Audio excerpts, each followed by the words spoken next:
海外発送をスタート。世界228カ国にお届けします。詳細は概要欄をご覧ください。卓球で世界をつなげよう。皆さんこんにちは。こんにちは。ワールドラバーマーケットのジャパリーダです。リッチです。はい。塗り壁です。どうも。本日はよろしくお願いします。お願いします。ゲストの塗り壁さんです。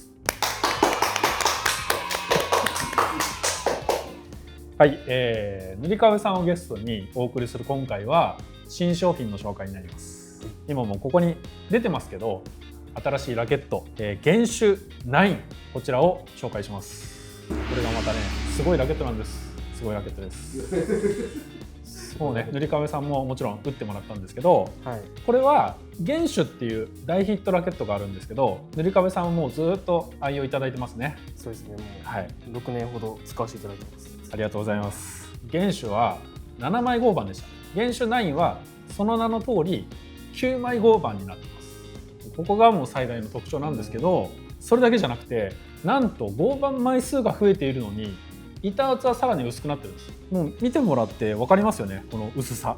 すごいですね。詰まりに詰まっちゃった。もう詰め詰めです。なので薄いのに原種より重いんです。原種より重く、原種より硬く、原種より弾まないという、もう一言で言ってしまうと原種の完全上位互換です。ワクワクしますね。ワクワクしますね。はい、じゃあまずプレイ動画ご覧いただきたいと思うので、まずはそちらのシダ動画ご覧ください。大丈夫？いいじゃないですか。いける？バッチリじゃないですか。OK だった？塗り壁さん。わかんないです。全然わかんないです。原種9の下動画になります。使用しているラバーはシュメルツの OX、バック面はキングプロのレッドを使用しています。まずはバックでのカットブロックです。粒高専用ラケットとして申し分ないブロック性能を発揮しています。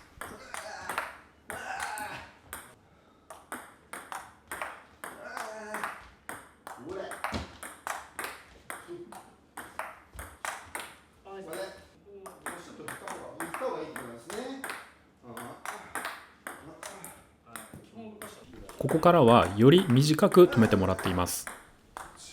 原種9は原種よりも板厚が薄いため、より短く止めることが可能です。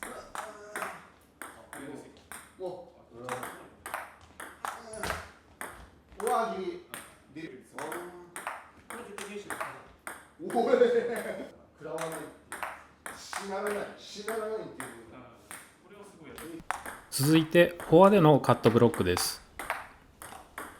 バックのカットブロックよりも強いスイングができるので、より強いスピン反転が望める技術です。原種との明らかな違いは、そのスピン反転性能の上限値の高さです。原種9は原種よりも硬く、重く、薄く、そして弾まないので、振ったら振った分だけの強い反転を実現してくれています。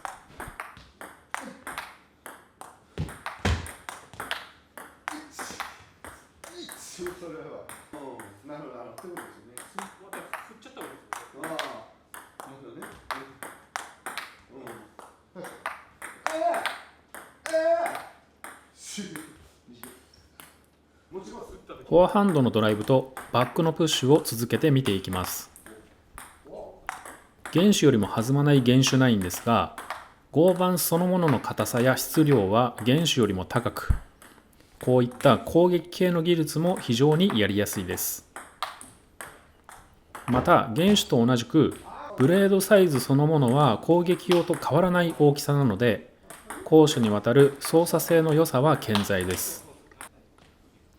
守備のみならず、原種9はフォアハンドやバックプッシュにおいても従来の原種をしのぐ性能を持っています。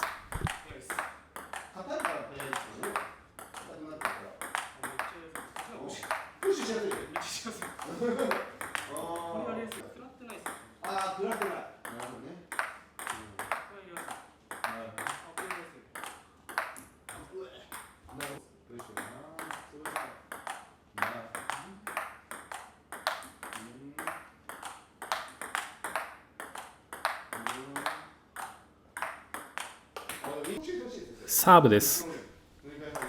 原種よりも硬く、原種よりも弾まない原種9です。これは説明不要でサーブ特化型ラケットと言ってもいいでしょう。特に回転量の多いショートサービスなどでは他のラケットに比べ圧倒的な出しやすさがこの原種9にはあります。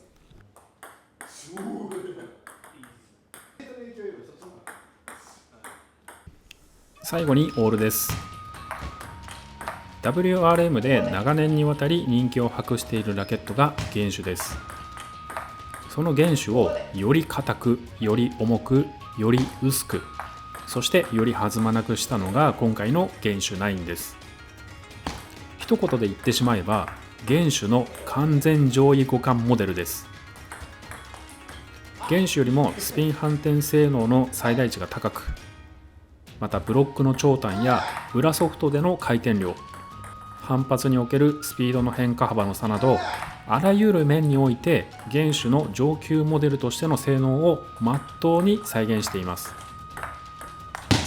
今よりもっとカットブロックを切りたい、もっともっと強い選手のドライブをブロックしたい、今よりもさらに変化を重視したい、もっともっと粒高でレベルアップしたいと望む方はぜひこの原種9を一度試してみてください。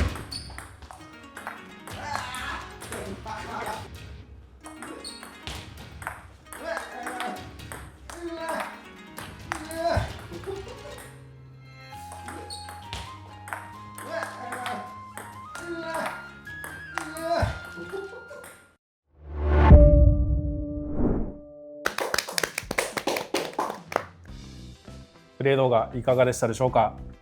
素晴らしいプレーでしたね。すごいプレーばっか出ちゃいましたね。ラケットのおかげですか。ラケットのおかげです。ありがとうございます。道具のおかげです。志田相手のグッチさんいかがでしたか。そうですね。はい。カットブロック、質が言っちゃったけど。まあそれだけすごかったですけどね。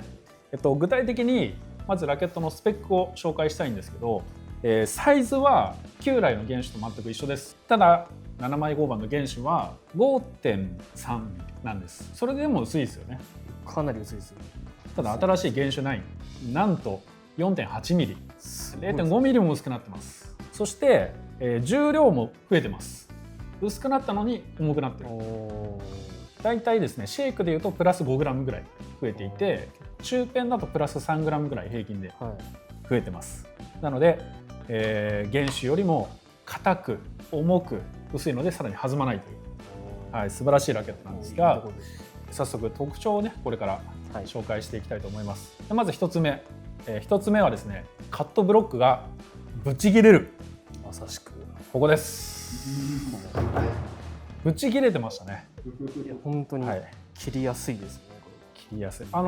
前々から原種使っていただいていると思うんですが、その原種と比較してこのフォアだったりバックのカットブロックの切れ味っていうところはどうですか。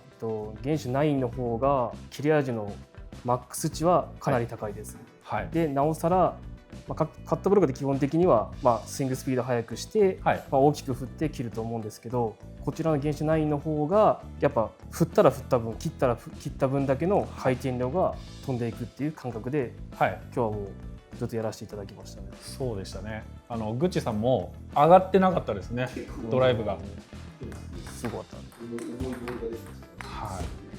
これあれですかね、原種はもちろん切れますけど、やっぱりこれ以上振ってもっていう限界値っていうのがやっぱ原種9に比べると低いってことですよね。そうですね。切れやすいってもちろんあると思うんですけど、やっぱもうある程度どんなにも振ってもやっぱそこの到達値はやっぱいっちゃうので、それに比べればやっぱり原種9の方が到達点が上に行くっていうイメージですね。これはちなみに今回普段使っているのと同じラバーで試してもらっているので、その辺は全く同じですよね。そのラバー同じ状態で、全く同じです。純粋にそのラケットの使用感というところで、9の方が切れると。絶対切れます。ありがとうございます。はい、では続いての特徴なんですけど、原種9は原種より変化幅が広いです。ここです。1の特徴でもあったそのカットブロック、振ったら振った分だけっていう話ありましたけど、なんかそれ以外で原種と比べてここちょっといいなという部分ありますかね？やっぱ振ったら振った分だけ切れてて、今度振らないで抑え込んだ時に、はい、今度弾まない最低値っていうんですかね、そこがかなり抑え込めるので、そのやっぱこの幅ですか。そうですね。振らなかったらその分ボールも収まるし、やっぱその変化幅っていうのはもう止めた時の一番下、振った時の一番上の差がすごいので、もうやっぱ短いボール出したいと思った時にこれはもうすぐ収まってくれるので、はい、グッチーさんも2バウンドでわーってなった部分あったと思うんですけど、それはやっぱこっちの原種9の特徴としても挙げられるかなと思います。はい、ネット際のねブロックが本当に質高く2番で、あとは出るか出ないかみたいな、これ意外に思われるかもしれないんですけど、原種の方がちょっと長くなるんですよね。ちょっと出ちゃうかなって感覚はありますね。はい、やっぱり薄さっていう面で、こう純粋なこうボールついた板の弾みっていうのは原種9の方が抑えられてるので、そうやって短く止めようとした時は原種9の方がより短く止まるので、その変化幅、そのブロックで切った切れ味以外にも、例えば長短とかいうところでの変化も、今までの原種よりも優れているということですね。そうですね、本当に抑えたら抑えた分だけ止まる。でも抑えすぎたらもちろん飛ばなすぎるっていうのはあると思うんですけど、もう自分の行きたいところにしっかりボールが行ってくれるっていうイメージが自分の感覚では残ってました。ありがとうございます。はい、それでは3つ目の特徴を解説します。3つ目はプッシュが低く深い。もう動画で確認してもらってると思うんですけど、プッシュの質がねすごく高かったと思うんですが、この辺はいかがでしたか？自分の感覚ベースになっちゃうんですけど、原種はやっぱ手に響きやすいので、ちょっとボール持っちゃう感じが少しあるんですね。ただ原種9の方はやっぱ球離れが板が薄いのと硬いのがあると思いますので、やっぱ離れが早いです。でやっぱ下回転を食らいづらいので、なおさら低くて深くボールが飛ぶなって感じがあるので、先ほどの短いっていうのもあったんですけど、そこの落差が本当にすごいなと思って、自分のプレーの中で短く飛べたら短く飛べる、プッシュしたら低く深く飛ぶってことで、このギャップ、やっぱさっきの変化幅っていうのはやっぱあると思いますんで、やっぱこっちの上板が硬いっていうのももちろんあるのかもしれないですけど、原種9の方がボールを持たないので、プッシュがやっぱ低く速く深く飛ぶっていう感覚でした。グッチーさんはシダでこう両方打ってもらいましたね。原種9と原種と。やっぱそのプッシュの質もちょっと違いますよね。違いますね。ノーマルに原種の方がプッシュゆっくりくる感じがして、せいがいてくるような感じがして、9の方は突き刺さってくる深さが、しかもオールした時にもうなんかより取りたかったです。プッシュが来たらストレートでプッシュみたいなの速っと思いましたね。オールした時に強さ出るなと思うんですよ、プッシュ。なるほど。やっぱペン粒にとってはね、プッシュって非常に大事な技術だと思うんで、その辺も強化されてると思うと、本当にこの原種9優れたラケットだなと思います。ありがとうございます。はい、ここまで動画をご覧いただきましてありがとうございます。新発売の原種9なんですけど、本当にいいラケットで、まだまだ話したいことが実はありまして、例えばサーブとか、裏面とか、その裏ソフトを使った技術とかってどうですか？やっぱ程よく原種ってもともと弾まなすぎないというわけでもないので、多少弾んでくれるっていう部分もやっぱあるので、裏ソフトも裏面もやっぱ基本的には打ちやすいです。かきやすくて、自分結構弾きが多いんですけど、かけたりもできますし、両方ともやっても全然裏ソフトで反転する方も特に問題なく使えると思います。原種9のこのサーブの切りやすさとかは今までの原種と比べるとどうですかね？本当に個人的ですけど、ショートサーブに関しての話では、圧倒的にショートサーブ出しやすくて切りやすいです。上板が硬い分、自分結構表面でサーブ出すんですけど、その時にやっぱこのブレの薄さもいろいろ関係すると思うんですけど、しっかり短く切れたのが出せるっていうイメージが本当に印象的に残りました。回転量多くこう短めのサーブを出す人はもう9がもう9絶対いいですね。の方が出しやすかったですね、個人的に。今まで話してきてやっぱねどうしても9をいい風に話してますけど、例えば、今までの原種の方が優れてる点っていうのもあったりしますか？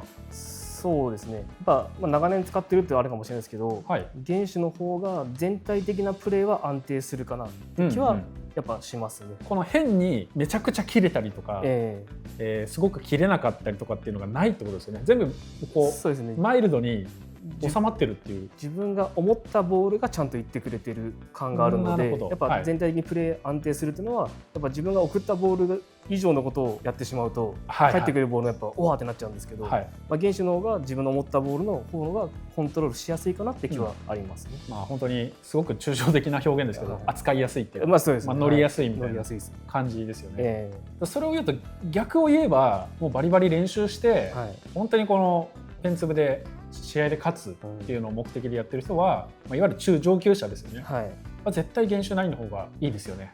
やっぱ変化幅を持たせないと、やっぱ今のプラスチックボールなんていうのはどうしても変化幅を出しづらくなってきましたので、やっぱり原種9使っていただいて、プレーの幅をもっと出していただいた方が、中上級者の方はいいのではないかなと思います。はい、ありがとうございます。以上が新発売となる原種9の説明でした。